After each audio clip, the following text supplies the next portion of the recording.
Hello students.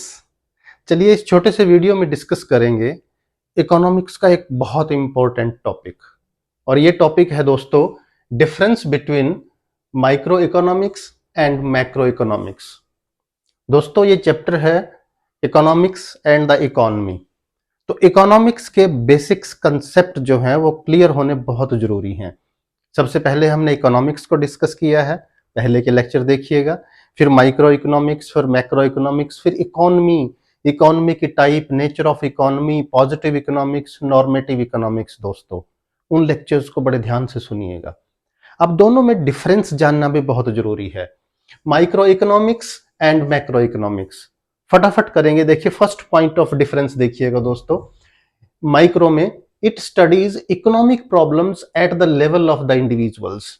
Micro का मतलब ही होता है स्मॉल, और यहां स्मॉल रिप्रेजेंट करता है इंडिविजुअल फर्म, इंडिविजुअल इंडस्ट्री या इंडिविजुअल हाउस होल्ड को। इसलिए इसमें जो हम स्टडी करते हैं उन इकोनॉमिक प्रॉब्लम्स को स्टडी करते हैं जो इंडिविजुअल लेवल पर होती हैं, जो रिलेटेड हो किसी इंडिविजुअल फर्म से, इंडस्ट्री से, या हाउस होल्ड किसी इंडिविजुअल हाउस होल्ड से।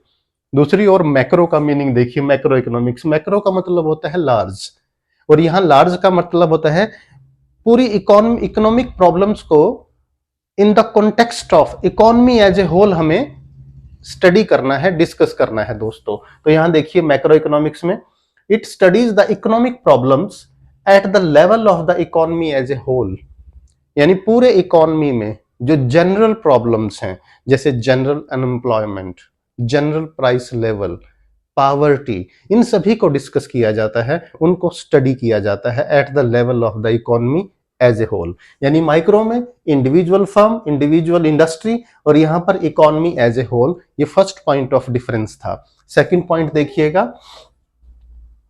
It is referred to as the theory of price, यानी माइक्रो इकोनॉमिक्स को हम थ्योरी ऑफ प्राइस भी बोलते हैं, क्योंकि माइक्रो इकोनॉमिक्स डिटरमाइन करती है दोस्तों आउटपुट यानी production done by individual firm and product price to be decided by the individual firm.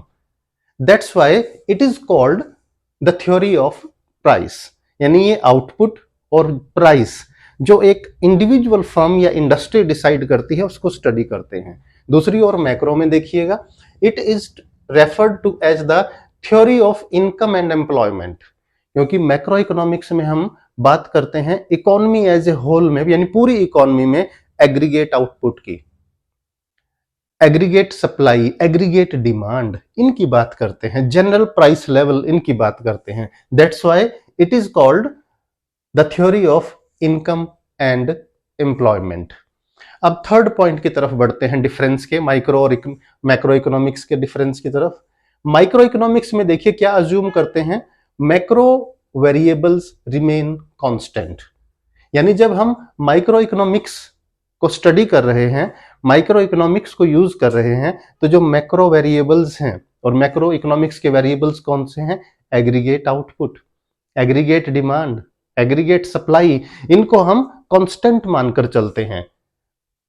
उनको कांस्टेंट मान लिया और उसके बेस पर ही individual firm, individual household, individual जो इंडस्ट्री है उनकी इकोनॉमिक प्रॉब्लम्स को स्टडी किया जाता है दोस्तों।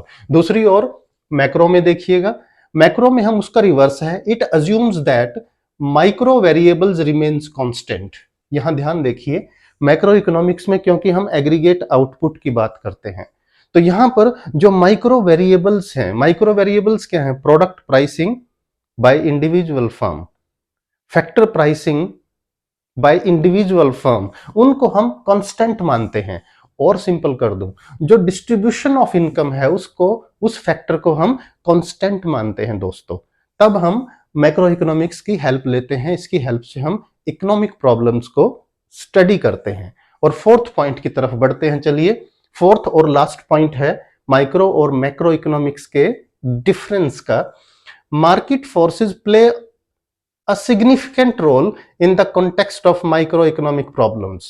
यहां पर जो माइक्रो इकोनॉमिक प्रॉब्लम्स हैं, इसमें जो मार्केट फोर्सेज हैं, मार्केट फोर्सेज दो होती हैं दोस्तों, डिमांड एंड सप्लाई, वो मेन रोल प्ले करती हैं। फॉर एग्जांपल समझिए, कोई एक फर्म एक प्रोडक्ट बना रही है, वो प्रोडक्ट की प्राइस कैसे डिसाइड करेगी? Normally that depends on the forces of demand and supply. Demand ज्यादा है, सप्लाई कम है, तो प्राइस ज्यादा रखी जाती है। डिमांड कम और सप्लाई ज्यादा है तो उसकी प्राइस कम रखी जाती है। तो ये क्या है कि मार्केट फोर्सेज यहां रोल प्ले करती हैं दोस्तों। अब मैक्रो जो इकोनॉमिक वेरिएबल्स हैं या मैक्रो इकोनॉमिक्स है, इसमें कौन सी फोर्सेज रोल प्ले करती हैं? Government policies play a significant role. यानी मैक्रो इकोनॉमिक्स प्रॉब्लम्स को स्टडी करते टाइम जब गवर्नमेंट की पॉलिसीज हैं, और गवर्नमेंट की दो मेन पॉलिसीज होती हैं दोस्तों, याद रखना, fiscal policy and monetary policy, वो रोल प्ले करती हैं इन the context of macro economic variables. जैसे हम यहां बात करें जनरल प्राइस लेवल, यहां हम बात करें पावर्टी की, क्योंकि वो जनरल इश्यूज हैं। यहां हम बात करें जनरल प्राइस लेवल हो गया, पावर्टी हो गया, अनएम्प्लॉयमेंट हो गया। तो इसमें क्या फोर्सेस डिसाइड करती हैं इनको? गवर्नमेंट पॉलिसीज का सिग्निफिकेंट रोल होता है इनको स्टडी करते टाइम, इनके बारे में ऑब्जर्वेशन करते टाइम या कोई डिसीजन लेते टाइम। तो दोस्तों, ये एक छोटे से लेक्चर में हमने कवर किया है difference between micro economics and macro economics. याद रखिए, सबसे पहले इनके मीनिंग के लेक्चर्स को देखिएगा, जिसमें मीनिंग और कैरेक्टरिस्टिक्स ली है हमने। दूसरे में इनका डिफरेंस देखिएगा और बार बार देखें ताकि आपको इकोनॉमिक्स के बेसिक कंसेप्ट क्लियर हों। ऐसा ना हो कि इकोनॉमिक्स का मीनिंग हमें पता ही नहीं, माइक्रो इकोनॉमिक्स और मैक्रो इकोनॉमिक्स का नहीं पता और आगे के टॉपिक हम करते जाएं। तो stay connected, improve your knowledge.